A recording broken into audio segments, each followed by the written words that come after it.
그 국회 건물 내부로 투입된 군 병력을 빼내라 이렇게 지시를 네. 했다는 거죠. 네. 그러면 질서 유지만을 목적으로 군 병력을 동원을 했는데 질서 유지 목적으로 그러면 애초에 국회 그 본청 건물 말하는 겁니다. 본청 건물 안에 군 병력이 왜 들어갔습니까? 질서 유지를 하는데 그 안에는 어차피 의원들 들어가 있고 의원 관계자들이 들어가 있을 텐데 외부에 뭐 시민들이나 이런 사람은 들어가지는 않은 상태인데 굳이 거기를 군 병력이 왜 본청에 유리창을 깨고 진입을 했습니까?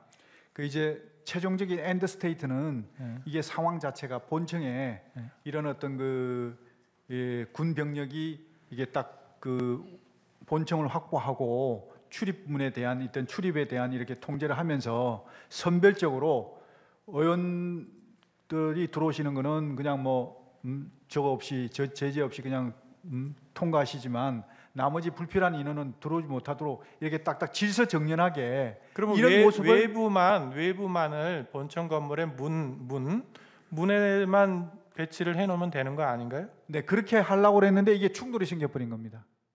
들어갔으니까 충돌이 생긴 게 아니에요? 그러니까 이 출입문만 하면 안 되고 안에 내부에 또 인원들이 또 어떤 인원들이 불필요한 인원들이 많으면 거기에 대해서는 이제 빼내야 되니까 그런 어떤 차원에서 한 겁니다.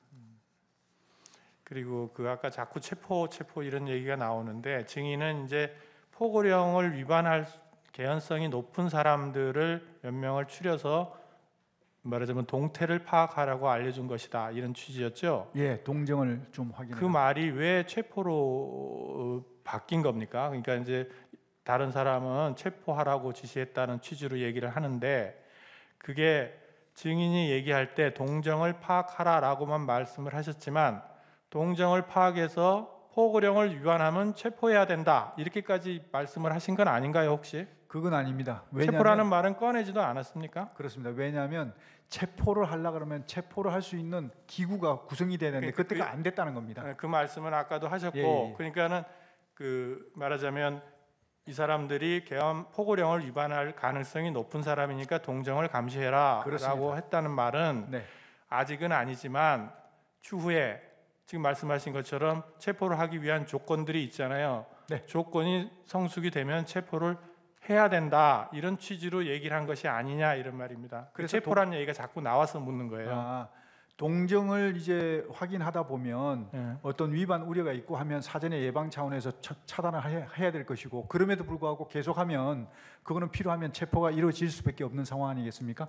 그런 어떤 것들의 어떤 차원에서 연장선에서 생각하시면 되겠지만 근데 최초부터 혐의도 없는데 그리고 그때 당시에 시작할 때 얘기했을 때 앞으로 어느 정도 지나야 합동수사본부가 구성되겠냐 그래야만 체포조 운영이 되니까 그랬더니 아마 적어도 서너 시간은 더 있어야 될 것 같습니다. 이렇게 얘기를 했거든요. 그러면 앞으로 서너 시간이면 그때가 통화했던 게 22시 30분 정도 됐는데 새벽 2시 넘어야 된다는 얘기거든요. 네, 알겠습니다. 예. 예.